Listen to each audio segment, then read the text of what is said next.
this matters. But ExxonMobil discovered oil off the coast of South American country Guyana. If you're curious where the CIA is opening a new office. Donald Trump admitted to begging 30 different people to pay for his $500 million lawsuit. If you bet me this bitch had friends, shit, a singular friend, that would give him money, this time I'd have won $500 million.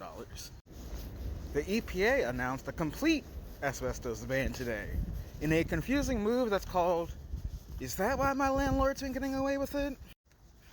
In the recurring but as yet unnamed segment Layup, in New Jersey's U.S. Senate race, Tammy Murphy was caught flat-footed by Andy Kim as Jersey City Mayor Steve Fulop flip-flopped his endorsement.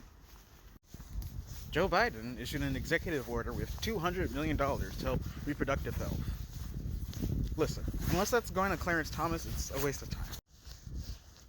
Elon Musk was in an interview with Don Lemon and said it's a good thing for investors that he's on ketamine. And obviously that ketamine's side effects don't include delusions of grandeur. But with $150 billion, are they really delusions? Almame Giba from the Gambia is trying to prove the boys who write South Park right, as he is arguing to return to cutting off clips in the name of a religion. This type of person is precisely why atheists say, Hasadiga Eboy. NVIDIA revealed its newest AI hardware, the Blackwell B200, and Apple reportedly might be letting Google do their AI software.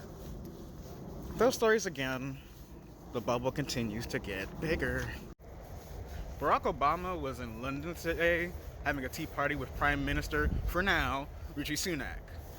The last time Obama was in London was 8 years, 4 prime ministers, possibly 2 royals, and a Brexit ago. Lastly, MGM Resorts denied that Bruno Mars owes them $50 million in gambling debt. Meanwhile, Bruno's added concerts at mysteriously only the MGM venues indefinitely. But there's no debts. So that's about all the interesting stuff.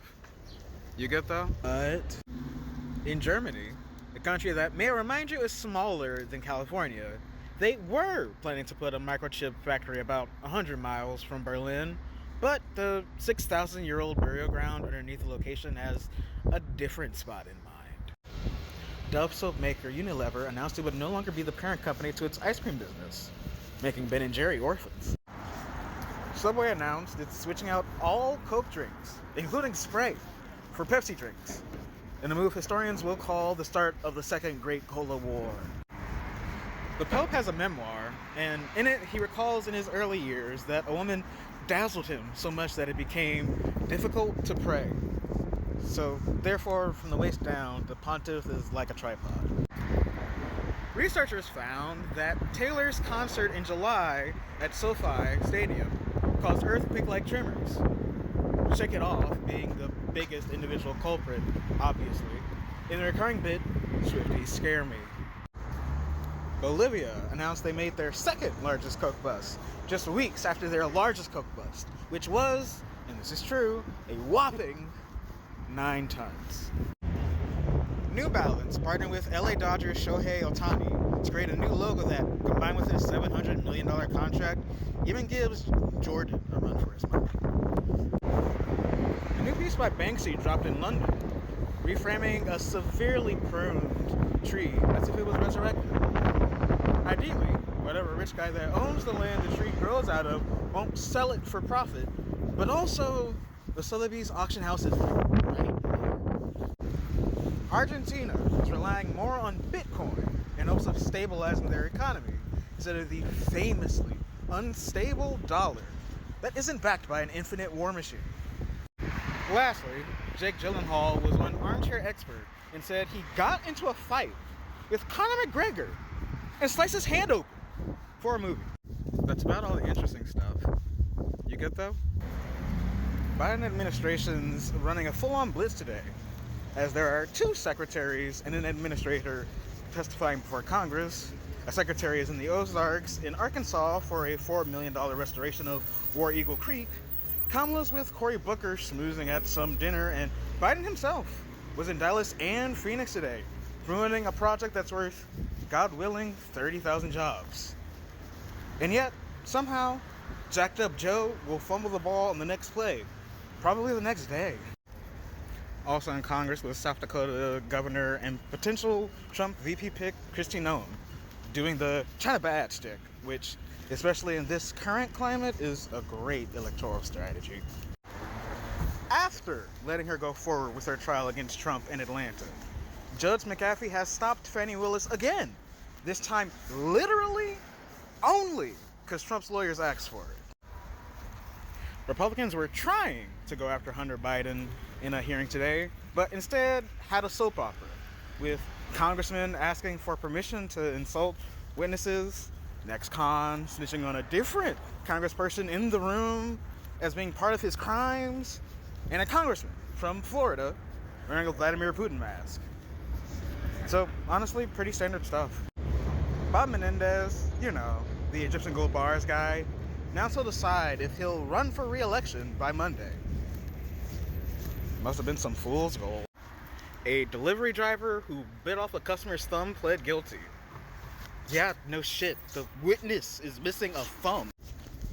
Chips Ahoy announced they're changing the formula, and look, I know it's not much, but why does everything have to change? Lil Jon released a meditation album, and well, I'm sure if I wandered around enough, I could find a place to meditate, but would I find a copper pyramid similar to his? Apollo Management offered $10 billion for just Paramount Studios after the Allen Group wanted the whole global company for $30 billion, making SpongeBob worth $20 billion. Lastly, Keanu Reeves was spotted with his haircut, and yes, it is as jarring as you. That's about all the interesting stuff. You good though? Jeff Yas, a partial owner of this app we're on, has donated $46 million to Republicans. And Trump is mysteriously pro-TikTok now. Yas King Maker. Congressman John Moulinar, funny name, was complaining to Agriculture Secretary Tom Vilsack, funnier name, about farms having to pay their workers more. Not fun. Thankfully, Tom's "the data is what it is" the most businessy get fucked. Treasury Secretary Janet Yellen was also being yelled at in Congress today for next year's budget because the Trump tax cuts from 7 years ago that were always temporary for people but not companies are expiring. And Biden wants to make companies pay more, as well as continue the child tax credit that's also from that bill. But your eyes are already glazing over, and that's how Republicans can just say they're raising your taxes, and you forget that it's supposed to be about next year's budget. Joe Manchin is back, blocking a Biden nominee to be a judge because there's no bipartisanship. Sorry, I need to make something clear.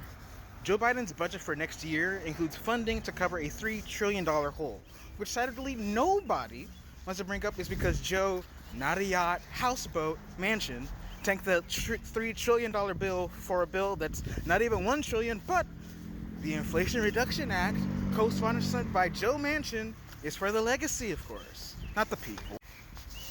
Rupert Murdoch was caught spying on Prince Harry. It took like 90 years, but he's finally coming out of the closet. Reddit went public today and opened at $34, and I totally didn't go on Wall Street Bets yesterday and see they were sitting out and followed suit, and it closed at $50.44. See, I'm the joke, but also I'm broke, so it doesn't matter. Hey girlies, listen, I knew Lululemon existed and was relatively popular with y'all. I didn't know it was $10 billion popular. Like, Nike has employed magnitudes more children for decades, and it's only 5 times bigger. Campbell's is polluting Lake Erie, allegedly. The Midwest does love its soup. Europe is dealing with an uptick of people doing nitazine, which is 40 times stronger than fentanyl. Europe, let's be real. You can do healthcare better than us, but your ass can't handle drugs like we can.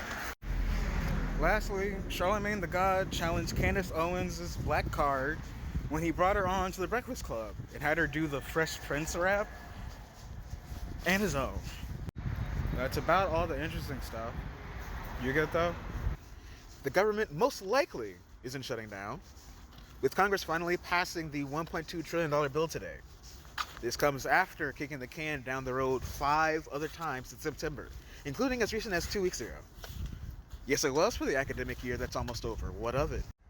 Candace Owens was fired from the Daily Wire, not for being anti-Semitic, for being anti-Semitic too long. I'm stealing a Philip DeFranco bit. Today's BAMP, or badass motherfucker, is Hal Malchow. Knowing it was coming while a kingmaker of Democrats for decades, after his Alzheimer's advanced, instead of losing to it, he strolls into the afterlife with the help of a Swiss physician. The same, he only saw the third way, but may his light burn bright tonight. Amazon was fined $35 million by France for spying on its workers. Can't take a minute off of productivity to wee. BMO, not the cute one, the Canadian one, is partnering with the owners of Supreme, the Carlyle Group, to sell you the secondary market. On brand. Copacabana, you're about to have Madonna grace you with her presence. Sponsored by Heineken. The US has sanctioned 15 members of the Sinaloa cartel, which means what exactly? They can't use any American bank? Hear me out. What about a non-American bank? Do those exist? The European Union Commissioner announced a plan to move their migrant problem to Lebanon, marking once again when Europe relies on the labor of Africa to get ahead. So, Millie Bobby Brown is getting married? I know time exists and it's been years since she was a kid, but also you're lying. Lastly, Russia warned Japan to not let Japanese-made missiles end up in Ukraine, or else. Hey, Putin, can I call you Vlad? I know you're trying to do the whole legacy thing with leading the longest in 200 years. Not give you buck. But if you studied your history like I know you have, Vlad, you know Japan ain't no bitch. But that's about all the interesting stuff. You good though?